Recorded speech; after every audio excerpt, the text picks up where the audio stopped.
cultural backgrounds, we have an appointed university leadership that doesn't come close to reflecting our diversity.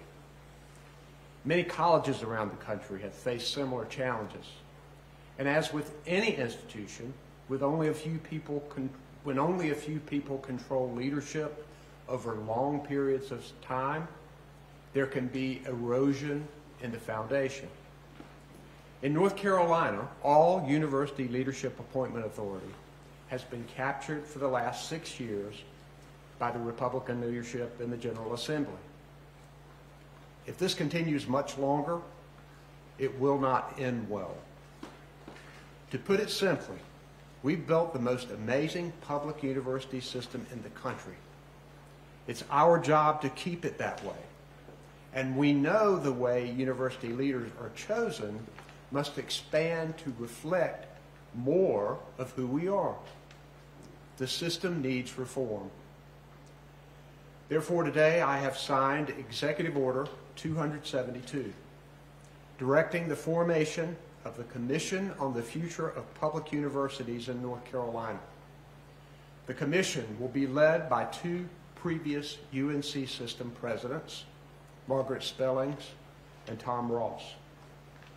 The purpose of this commission is to preserve the undisputed excellence of our higher education system, to advise on how we adjust a university governance system to ensure diversity of race, geography, gender, and political thought, and to ensure that it can thrive for decades to come during partisan political storms, whether they are blowing red or blue or something in between.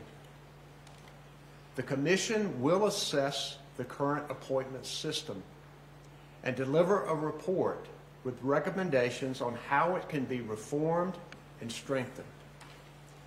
If part of the recommendation is to return some of the appointment authority to the office of governor, I will instruct them that it should be for whoever is governor post-January of 2025, after I have left office.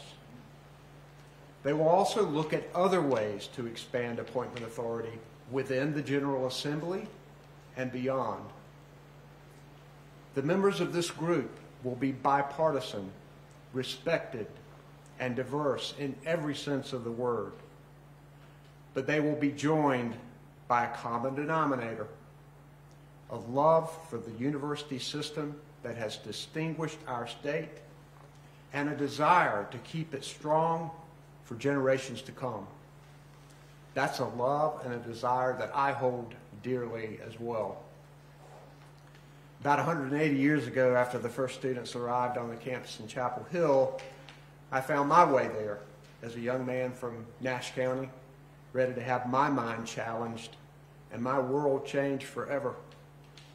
As a double Tar Heel, I owe a debt of gratitude to this extraordinary university that set my life on the path to public service. It is with this gratitude, love, and desire squarely at the forefront that I formed this commission today.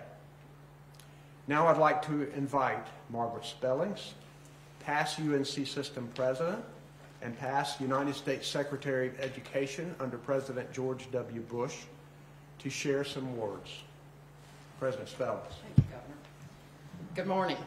First, I offer my thanks to Governor Cooper for elevating the topic of governance of the UNC system, and to my friend, former UNC President Tom Ross, for the opportunity to work together on a matter of critical importance to North Carolina.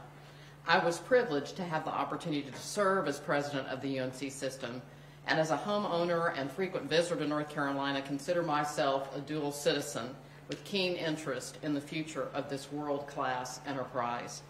I'm pleased to be part of this effort because I strongly believe in the centrality and criticality of our institutions, and especially our universities, to serve all people as engines of prosperity and the public good. For centuries, we have looked to our higher education institutions to generate ideas and innovation, serve as centers of enlightenment in our communities, and above all, to educate the next generation of leaders and citizens. Our public universities especially must be places where every person feels welcome, heard, and represented. We must leave our unique self-interests, be they political, geographic, or institutional, at the door, and we must be what I call organized for success. Higher education in America faces enormous challenges as it strives to meet this moment, a moment when nearly everything we have held dear is called into question. I believe the solution to restoring and enhancing the confidence of our people is greater engagement, greater inclusion, and an ability and a desire to listen and learn from all points of view.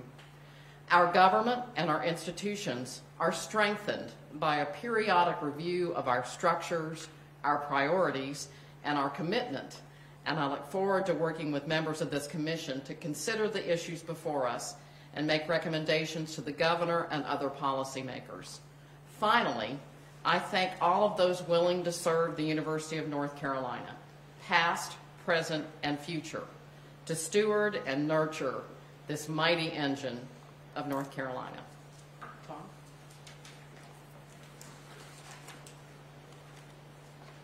Thank you for those words and your insight, President Spelling. Now I'd like to introduce Tom Ross, another past UNC System president, distinguished former Superior Court judge, and president of Davidson College, to speak. Good morning. Thank you, Governor. Allow me to echo President Spelling's by again thanking the Governor for giving the issue of how we govern the university system attention and focus.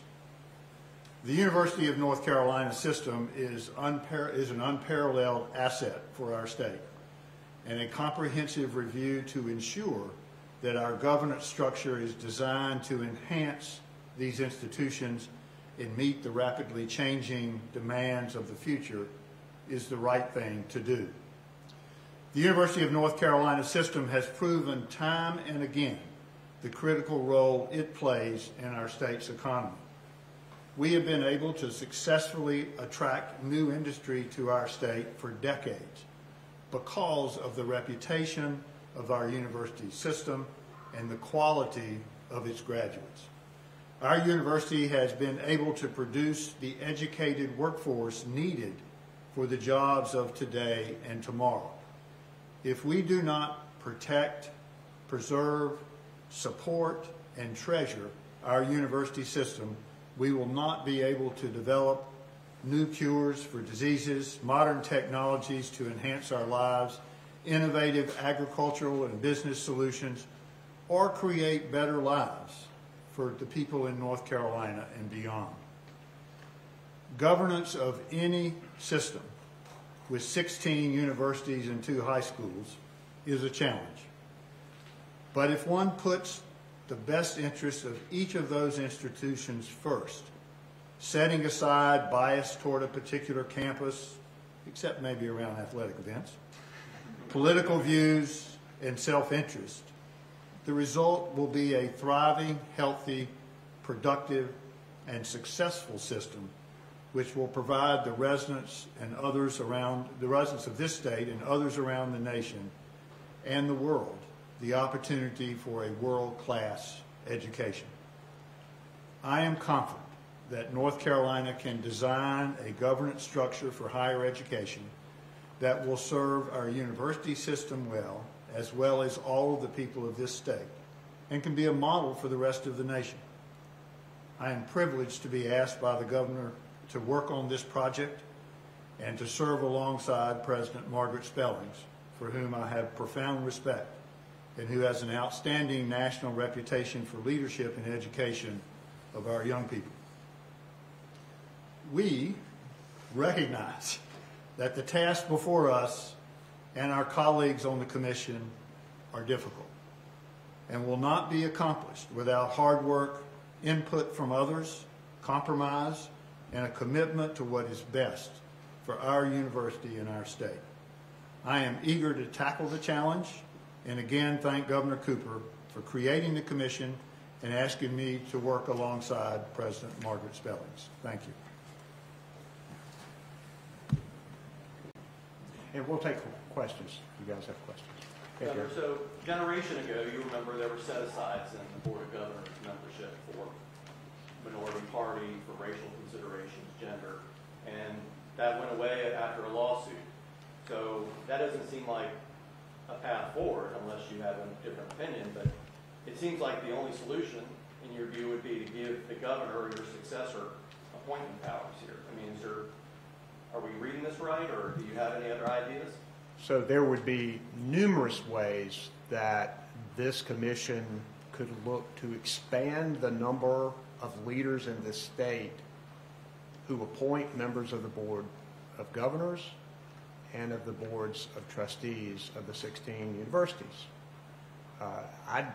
They will look at ideas, but things that come to mind are the minority party in the General Assembly being signed some appointments, particular education leaders that are elected or appointed outside of our current. You've got president of community colleges, you've got superintendent of public instruction, all kinds of people who could help us ensure at any particular moment that we would have more diversity in our leadership group, which is what we know we have to do right now. And you guys can jump in at any point on any of these questions.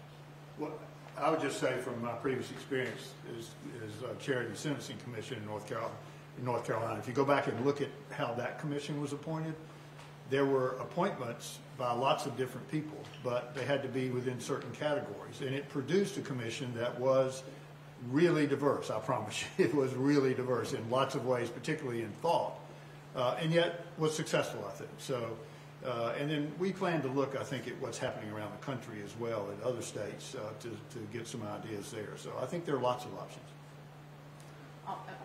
Part of the EO also speaks to a set of principles, asks us to develop a set of principles about characteristics and those sorts of things, which could also be a way to really elevate particular diversity. Why are we making this announcement now? Well, it's time to move forward, for sure. We know that our university system is the most important asset we have in our state for economic recruitment, for education, and creating opportunity.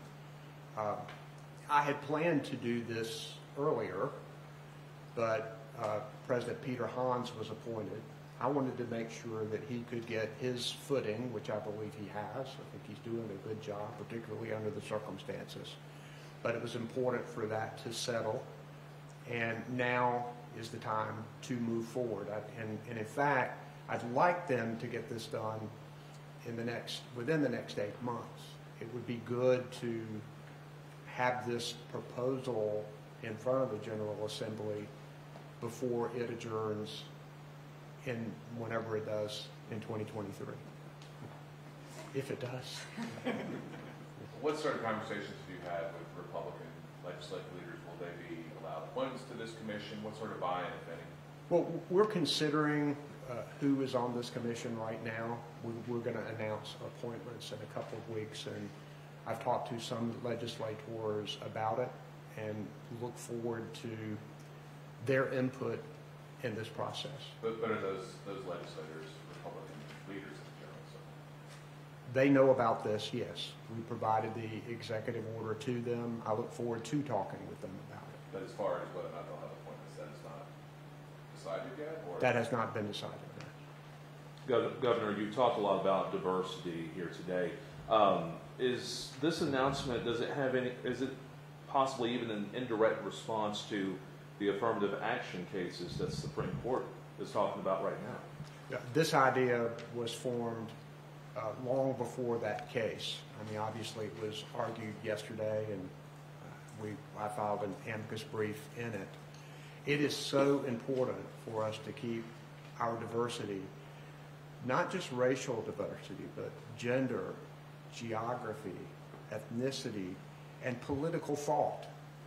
It's clearly important to make sure that the leadership of the university reflects that. Right now it does not.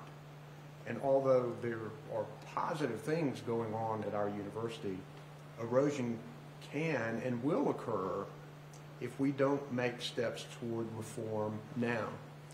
Businesses are discovering that the more diverse they are, their profits increase, their results get better because you have different points of view. And the system that we have now is not conducive to appointing diversity in our university governance.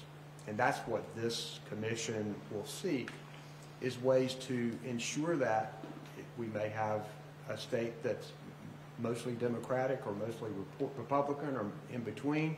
If we have diversity among the people who make the appointments, then you're going to end up with more diverse leaders. Governor, have you spoken to President Hans about this, and also what signal does this send that respectfully his two predecessors and the circumstances of their departure play a role in the creation of this commission? And I think Tom Ross and Margaret Spellings are widely respected, not only here in North Carolina, but through all of our universities. And I can't think of anybody better, because they have a real perspective on how the system runs, its benefits, its shortcomings, and look forward to the results from this commission. I have an off-topic question. Okay. Should we expect former President Barack Obama to visit North Carolina to share a visa in the next few days? I'm not sure about that, Travis. I'm not sure. He's And welcome. what does it say He's if he welcome. doesn't? He's Because, welcome. I mean, he's going everywhere else. Yeah, he's welcome. But I don't know the answer to that. That's all the time we got. Thanks, y'all. Thanks, guys. Appreciate it.